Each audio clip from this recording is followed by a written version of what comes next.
साथियों, केंद्र सरकार का बजट सत्र 1 अप्रैल को यूपीएस लागू, काला कानून लागू और बोर्ड परीक्षा, मूल्यांकन, तमाम जगह राज्य पंचायत चुनाव, अलग अलग विषम प्रस्तुत को देखते हुए पूरे देश में तादाद जोड़ने के लिए और इतना बड़ा साहस करने के लिए हजारों संगठनों में से राष्ट्रीय पुरानी पेंशन बहाली संयुक्त मोर्चा ने हुंकार भरी है। जंतर मंतर में हुंकार भरी है आप सभी ने कि यूपीएस काला कानून है, यूपीएस काला कानून है।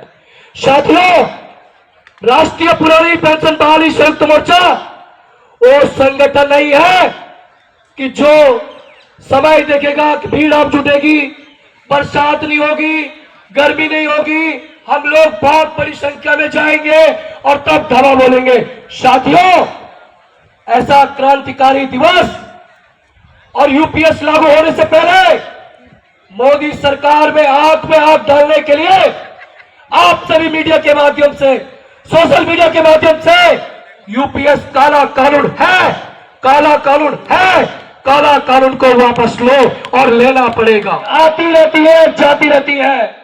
70 साल 75 साल किसी और पार्टी ने भी आलीशान राजशाही की है और अब आपका तीसरा चरण चलना है। मोदी जी, कर्मचारी कोई आपसे आसमान के तारे नहीं मांग रहे हैं, वो सिर्फ इस देश का अधिकार, युवाओं का अधिकार, नए भारत का अधिकार, आपका अधिकार, हमारा अधिकार, पुरानी पेंशन मांग रहे हैं। मोदी जी, हम आपसे सत्ता नहीं मांग रहे हैं, हम आपसे सोना चांदी नहीं मांग रहे हैं, हम आपसे अडानी अंबानी को नहीं मांग रहे हैं, हम पुरानी पेंशन मांग रहे हैं। जी, मैं मुरली मनोहर भट्ट, राष्ट्रीय पुरानी पेंशन बहाली संयुक्त मोर्चा का जनपद उत्तरकाशी उत्तराखंड में मुख्य संयोजक हूं और मैं एक शिक्षक हूं। मैं राजकीय इंटर कॉलेज में पढ़ाता हूं, एलटी शिक्षक हूं।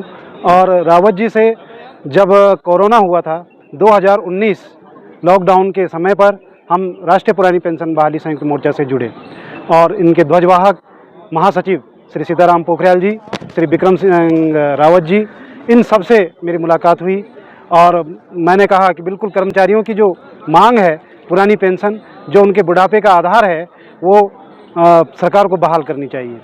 भट्ट साहब, एक चीज़ बताएं, जैसे कि पूरे देश में छात्रों की कमी नहीं है, उनको पढ़ाने वाले, दिशा निर्देश देने वाले टीचर्स की कमी नहीं है, और जब ये दूसरों का भविष्य सुधारते हैं, छात्र को एक शिक्षा देते हैं, तमसो मा ज्योतिर्गमय, आइए तुम्हें हम अंधकार से प्रकाश की ओर ले चलें, लेकिन आज तो आपके सामने कुछ अंधकार की रेखाएं चौड़ी हो रही है। सरकार की इस नीति पर क्या कहेंगे? देखिए सर, सरकार की नीतियाँ जो हैं, पुरानी पेंशन को लेकर जो नीतियाँ हैं, जो उन्होंने एनपीएस में चेंज किया है। देखिए, एनपीएस पूरा 4 बॉन्ड आधारित है, जो प्राइवेट कंपनियों के बॉन्ड हैं उन पर आधारित है। जो हमारा अंशदान है वो उन बॉन्डों में डिवाइड हो जाता था और शेयर मार्केट डूबने पर वो पैसा भी हमारा डूब जाता था।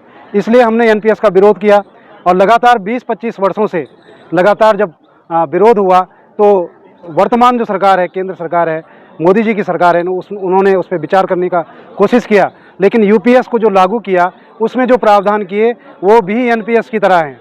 सरकार कह रही है, एक मिनट बीच में बोलने के लिए माफी चाहूँगा जी, सरकार कह रही है एनपीएस बहुत बढ़िया चीज़ है, एनपीएस ऊपर लादना चाहती है, लेकिन मंत्री विधायक अपने मंत्रिमंडल के अन्य सदस्यों को इससे मुक्त रखना चाहती है। बढ़िया है तो उधर क्यों नहीं देती? जी बिल्कुल, आप सही कह रहे हैं कि एनपीएस को हमने भी पहले बहुत अच्छा समझा था। देखिए, मेरी नियुक्ति जो है 2004 के बाद की है और उस समय हम नए थे और युवा थे, तो हमको ये जब एनपीएस योजना उत्तराखंड में लागू हुई 2005 के बाद, तो हमें ये लगा कि वास्तव में ये शेयर मार्केट आधारित है, शेयर मार्केट बढ़ता है तो पैसा बढ़ता है और हमारे भी पैसा बढ़ेगा, तो ये बहुत अच्छी योजना है एनपीएस। और हमने बिना किसी लिखा पढ़ी के, बिना किसी नॉलेज के एनपीएस को ज्वाइन कर लिया। 21 साल आपके सर्विस में बीत चुके हैं जी। रिटायरमेंट कितने पर है? रिटायरमेंट 60 में है अब जी। अब देखिए, अब 40 साल हमारी सेवा जो है, अभी 21 साल हो चुकी है और जब हम रिटायर होंगे तो उस समय भी हमारी सेवा मात्र 25 साल पूरी नहीं हो पाएगी। और जो यूपीएस में प्रावधान किया गया है कि 25 साल पूरी सेवा होने के बाद वो भी 50% जो अंतिम वर्ष का वेतन है उसका कैलकुलेशन करके 50% दिया जाएगा, और वो भी उनको दिया जाएगा जिनके 25 साल सेवा पूरी होगी, अन्यथा नहीं दिया जाएगा। तो ये एनपीएस एक धोखा, यूपीएस भी एक धोखा है। यूपीएस एक धोखा है। सरकार ये अच्छी तरह समझती है कि जब भर्ती करती है तो लोग अपनी ज़िंदगी का खून पसीना सब फूंक देते हैं सेवा में, इस उम्मीद के साथ कि बुढ़ापा सकुशल गुजरेगा। लेकिन बुढ़ापे में जब पेंशन नहीं मिलती तो आप हो या कोई और हो, बुजुर्ग के सामने तो दो ही रास्ते बचते हैं, एक खुदकशी का और दूसरा वृद्धाश्रम का। सरकार की सोच के बारे में क्या कहते हैं? जी देखिए, आपने बहुत बढ़िया बात कही है। जो सरकारी सेवा में कर्मचारी आता है तो उसके बुढ़ापे का सहारा केवल एकमात्र पेंशन है, और ये पेंशन कोई खैरात नहीं है, पेंशन कोई खैरात नहीं है, ये कर्मचारियों का हक है, अधिकार है और संविधान प्रदत्त है। भारतीय संविधान में स्पष्ट उल्लिखित है कि जो राज्य कर्मचारी है, जो केंद्र कर्मचारी हैं, जो कर्मचारी हैं, उनको पेंशन देना नियोक्ता का कर्तव्य है, और उस कर्तव्य का पालन भारत सरकार, राज्य सरकार को करना चाहिए। और बुढ़ापे का सहारा है पुरानी पेंशन, और इसके साथ आप खिलवाड़ कर रहे हैं, ये बिल्कुल अच्छा नहीं है। सेकेंड लास्ट सवाल, एक छोटा सा सवाल और है, संक्षेप में बताइए। पैदल आकर सरकार का कान खोलना चाहा, इसके पहले हजारों संगठन, कभी सेमी मिलिट्री का संगठन आता है, कभी सामाजिक संगठन आके खड़े होते हैं, कभी टीचर खड़े होते हैं, कभी कोई खड़ा होता है, सबको ये डायलेमा की तलवार सर पर लटक रही है कि हमारा बुढ़ापा कष्टकर होगा। बिल्कुल सरकार कहती है सबका साथ सबका विकास, यही विकास है क्या? नहीं, ये विकास